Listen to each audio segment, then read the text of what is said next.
It's great to have you with us from wherever you're tuning in from.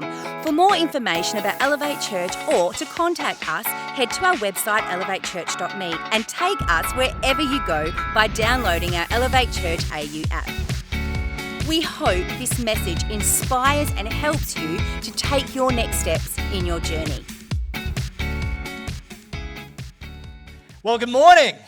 As Louis mentioned, Andrew mentioned, our roll-in obviously points to it.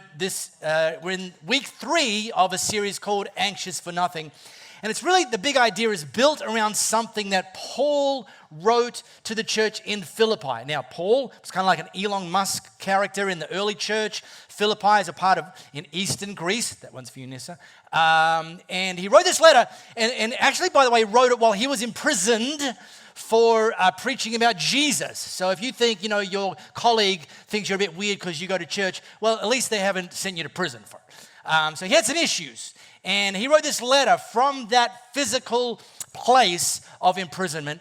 And towards the end of the letter, he wrote something that we've hung this series around. And let me read it to you. And I just need to let you know, for those of you joining us for the first time today, it's a little bit bonkers.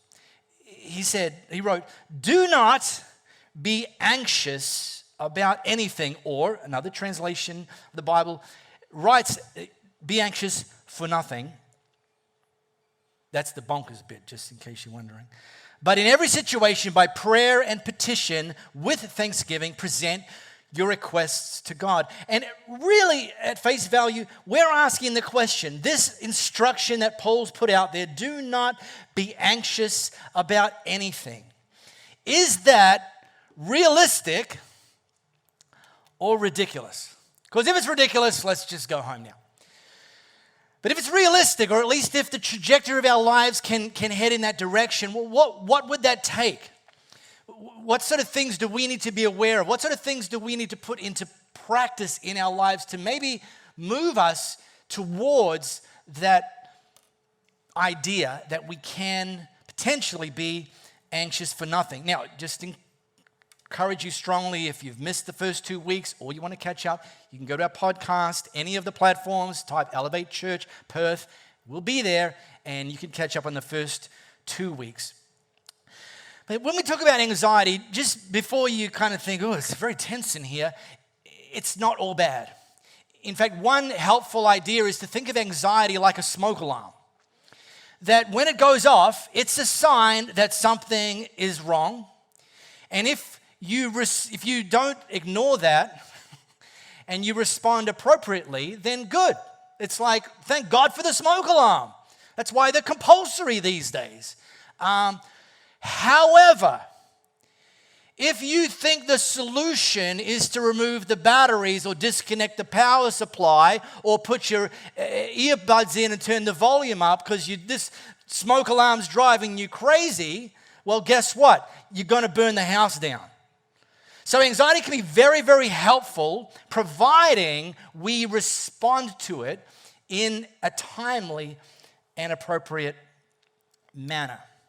Now, I'm going to get a bit sciencey here, people. Science. Yeah, me too. Brain 101. A little bit of Brain 101 here. In the brain, 2 portions of the brain are the amygdala, which is like an almond size shaped kind of piece of the brain, and then the prefrontal cortex, which is in the frontal bit. Yeah.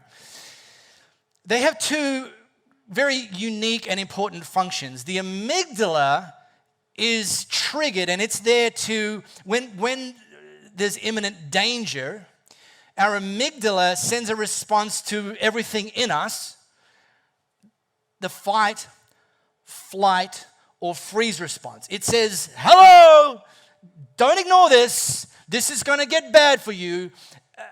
Pay attention and do something. That's the amygdala, screaming, wah, screaming.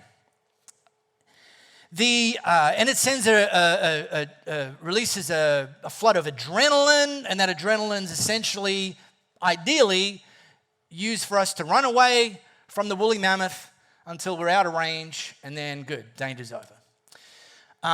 The prefrontal cortex kicks in when we are out of range of the woolly mammoth and says, it's okay, you can sit down now, you can take a breath, you can calm down, you're safe.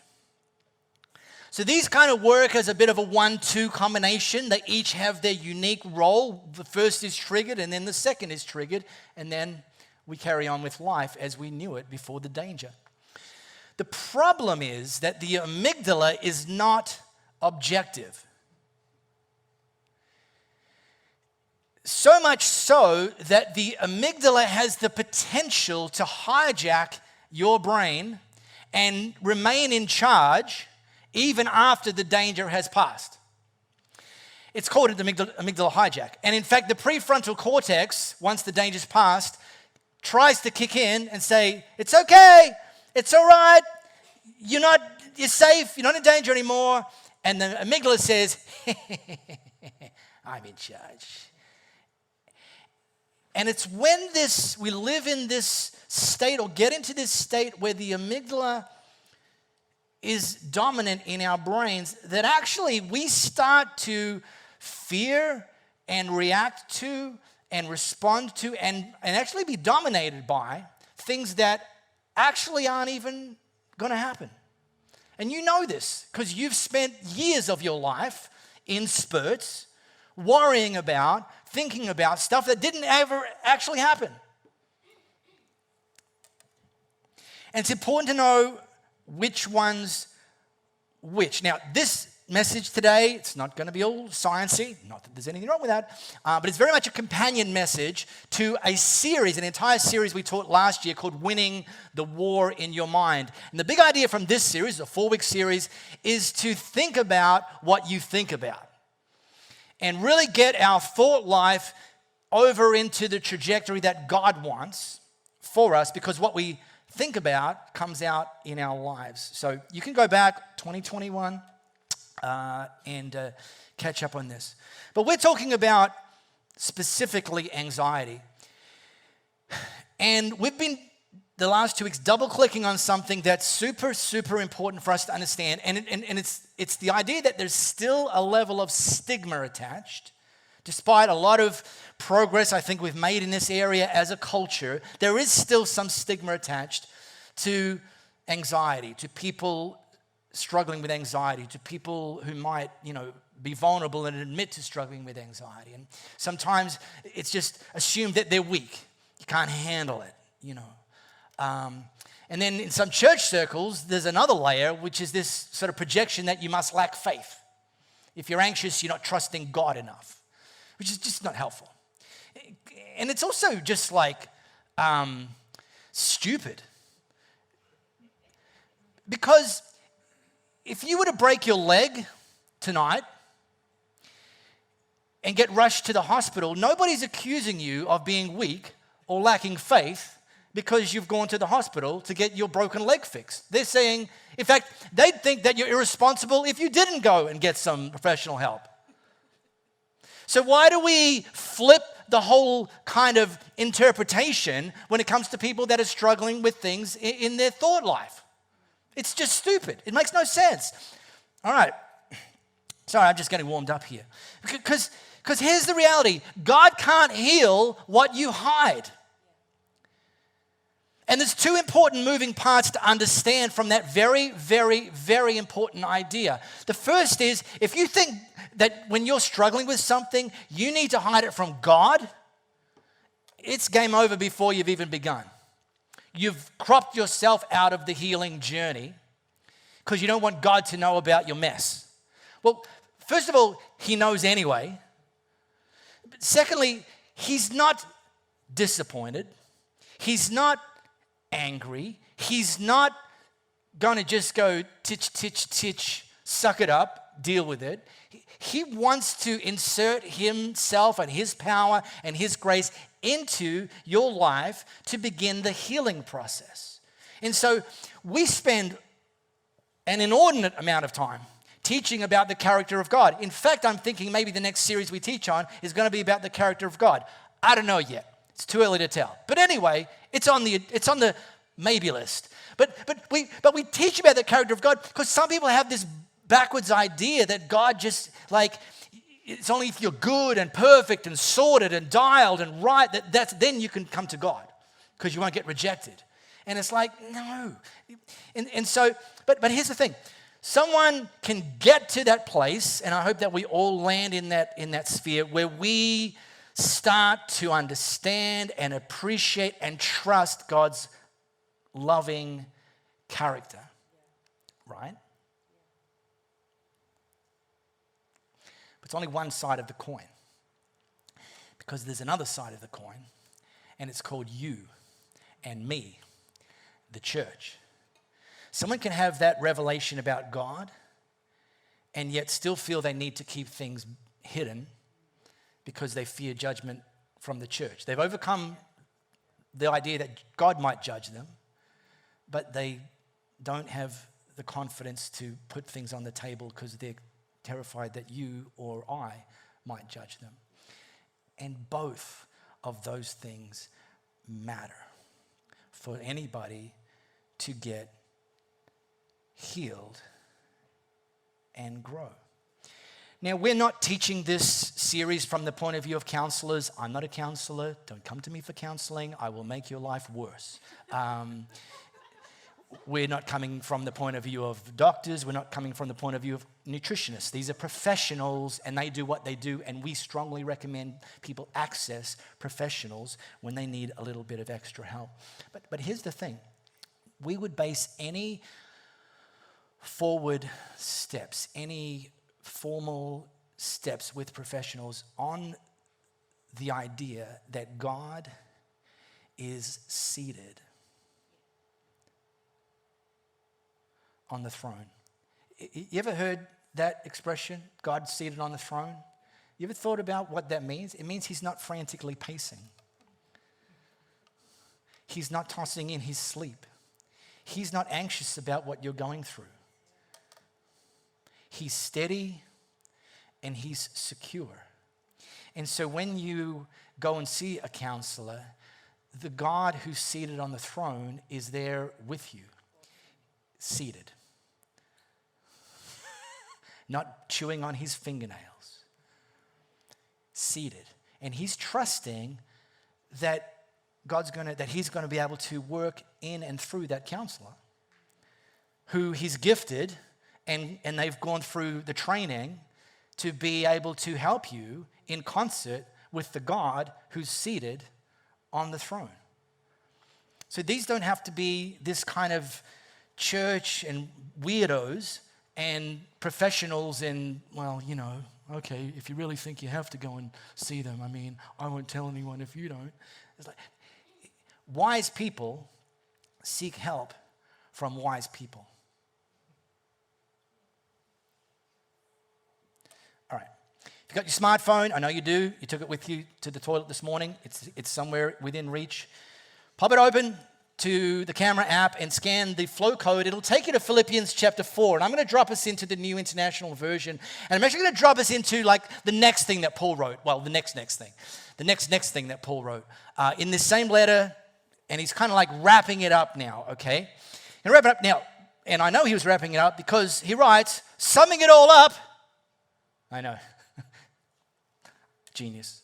Friends, I'd say you'll do best, got my attention, by filling your minds and meditating on things true, noble, reputable, authentic, compelling, gracious, the best, not the worst, the beautiful, not the ugly, things to praise, not things to curse.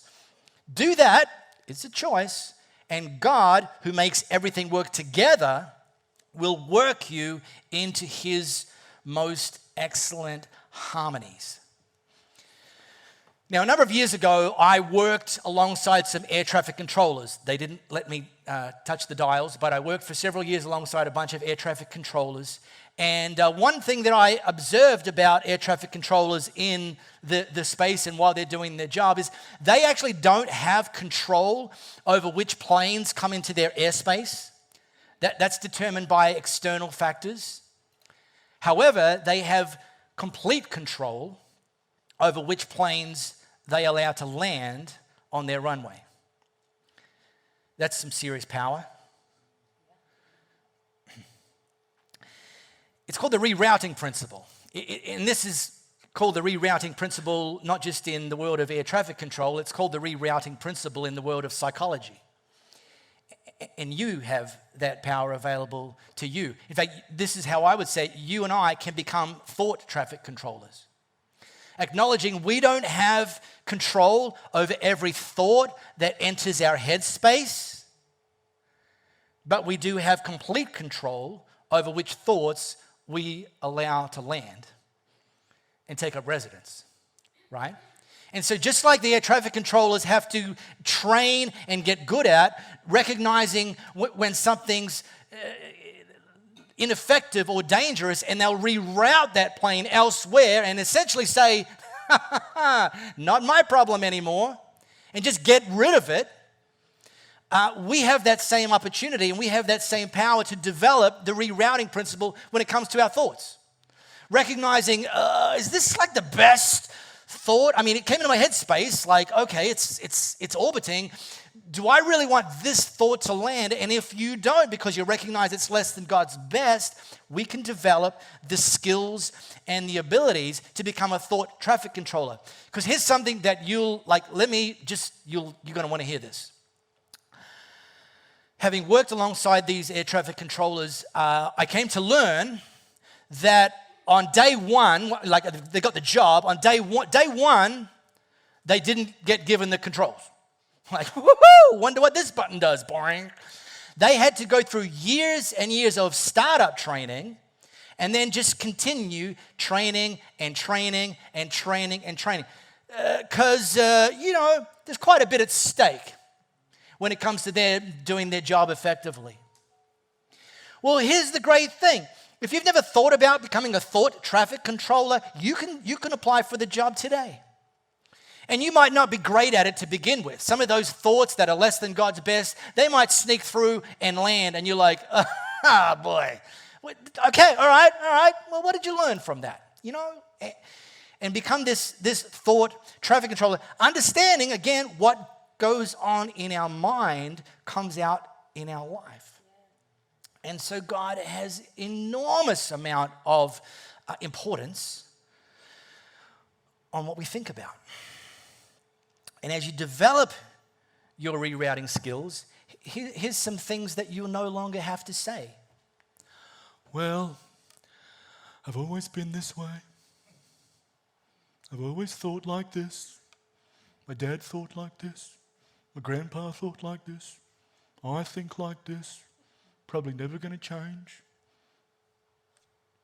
Why not? Who told you that? That's a lie. It won't change by being passive about it. It won't change by just letting every thought pile on. But it can change. Then Paul points to another principle, and these work in concert, called the replacement principle. And he wrote, filling your minds and meditating. Last week, Rob put out the idea that for some of us, we might need to go on an elimination diet with our thoughts. Like there's some thoughts that have crept in, and they're kind of not doing us any good. And they keep sort of echoing back. And Rob's recommendation was just start with one. Like if it's an elimination diet in our life, just start with eliminating processed sugar. All right, just don't burn the entire place. Just one, and then just start there and get good at that. Same with our thoughts. Just recognize one, and when you recognize it, you're like, oh yeah, it's back, it's there, all right. And just try to reroute and get rid of that. So I'm going to build on what Rob said, because I love that, and I think that's incredibly, incredibly important and solid instruction from Rob. However, as the CGO, that's the Chief Gardening Officer of Marco's Urban Farm, if there's one thing I've discovered is that when I remove a weed from my garden, and I wished everything in my garden grew like weeds, when I remove a weed and leave that spot bare, it's only a matter of time before another weed takes up residence in that exact same piece of real estate in my urban farm. And therefore, what I've learned is the only thing that's going to prevent a weed taking up the space of the weed that I thought I'd gotten rid of is by replacing it with something that I actually want to be growing in that square foot in my urban farm, the replacement principle. So Paul talks about this idea of filling our minds and meditating, not just the elimination of negative thoughts, of thoughts that are less than God's best, of thoughts that are not taking us to the place that God wants us. That's one side of it. And then follow that up with filling our minds and meditating on the sorts of thoughts that will take us towards where God wants us to go. I'm going to hit his top 9 again in a moment. Just before I do, let me just I know everyone just double check that you got your big boy and big girl pants on. And please understand this. Paul used the term meditate or meditating. And some Christians start to twitch involuntarily when they hear that term meditating because they have some preconceived notions of what that looks like, that it's Eastern mysticism. And if you do that, you're going to end up with a crystal on your forehead. And just like inane things like that, or this one here, meditating is about emptying your mind. Paul's saying fill your mind, but meditating, you're meant to empty your mind. Well, that's a form of meditation. Doesn't work for me. Jeepers creepers. I can't empty my mind for more than about half a second before 20 other thoughts creep in. There's a practice of meditation which involves just chewing on something, just going over it again and again and again. And if that's a life-giving thought, then we can extract more and more and more and more of the good things that God wants us to get from that thought if we just hover over it. We meditate on it. And so Paul's recommendation is that this idea that, let's try and reroute some of the less than God's best thoughts, and then let's intentionally fill our minds with the sorts of thoughts that are God's best. And he gives a top 9. I don't know why it wasn't a top 10. It was a top 9, okay? Some of you OCD people, this is going to bother you. It is only 9. Just add one on your own in the end if you want. I don't know, a bit of extra biblical revelation. Never did any harm to anyone, did it, Matty Coombs? Don't be ridiculous. Said no Mormon ever. All right, number 1, true. It's like, one of the reasons that God gives us his word is that he actually says this is truth. This is where truth resides. And we can weigh our thoughts up against his word, and it will actually give us a reference point as to whether that thought is true or it's just some lie that someone told you, or some lie you're telling yourself, or some lie the devil's speaking in. The next one is noble. And this idea of noble is it's this idea that when we become followers of Jesus, we're actually adopted into the family of the King. We change our citizenship.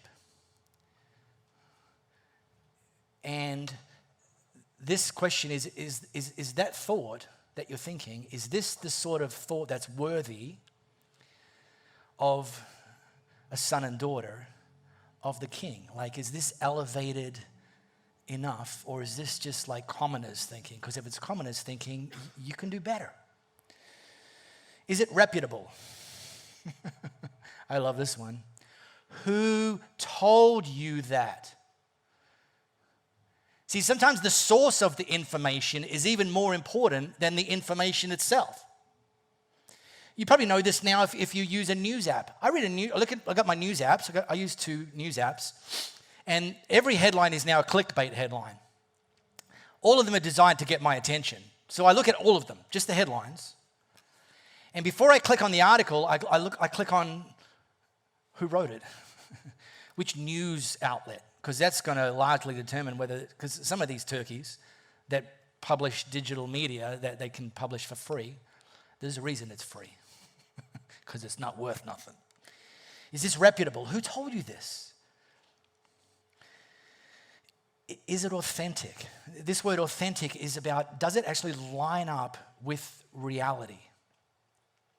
Or are there two separate versions of this thought? And if so, which one are you going to want to land on? Is it compelling? This word compelling, it speaks to, is it going to move us forward? Is it going to move us towards Jesus? We're not just meant to be believers. Jesus calls us to be followers. And are these thoughts compelling me to want to be more like him, to want to get to know him more? By the way, just a little bonus one. You know, one of the things that anxiety can be, like I said, the smoke alarm thing, you know, one of the other positives it can be? It can actually drive you into a better relationship with Jesus. Like, I'm not suggesting pray for anxiety, but I'm just saying if the smoke alarm starts going off, it could be the thing that God uses you to actually want to lean on him even more than you have before. Anyway, that's for free. Gracious. Whew. Here we go.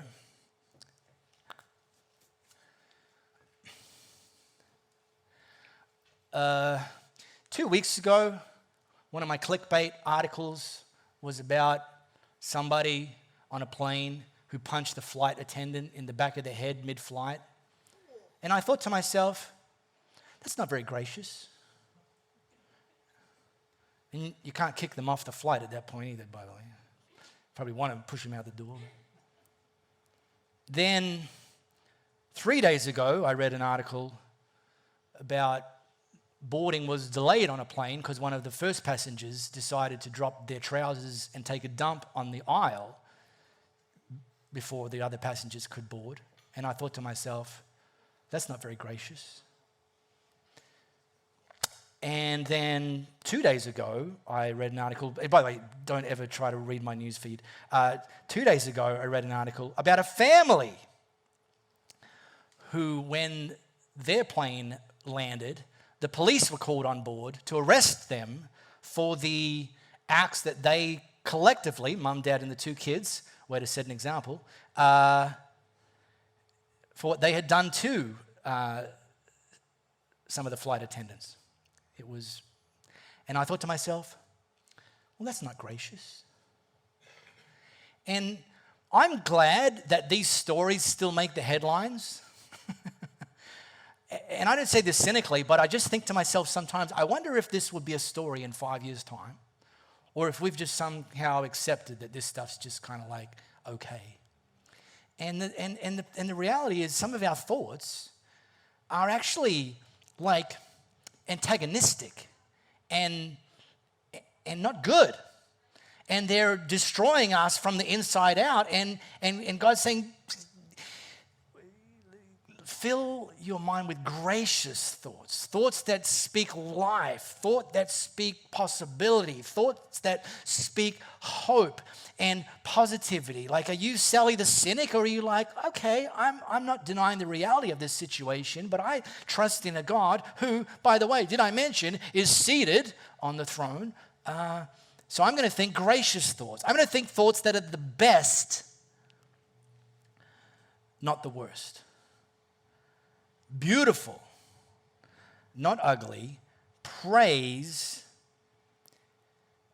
and not a curse. And I've titled this message, kind of weird telling you what the message is called when you're finishing, but anyway, An Antidote to Anxiety, ? Because everyone's, I know the antidote to anxiety. I don't think there's one, but I think this instruction from Paul about how we think and these things, fill our minds and meditate on this sort of stuff, is a really, really accessible antidote that we can add in the mix. This plus counseling. Great. Probably your counselor is going to tell you to start thinking like this anyway. This plus the doctor, this plus the nutritionist, great. But it does take practice to get good at becoming thought traffic controllers, rerouting, replacing, meditating on thoughts. All right, final thing, and then I'm done for this series. Rob Mason, again next week, by the way, the Silver Surfer. He's currently in Sydney on granddad duties, and I don't know.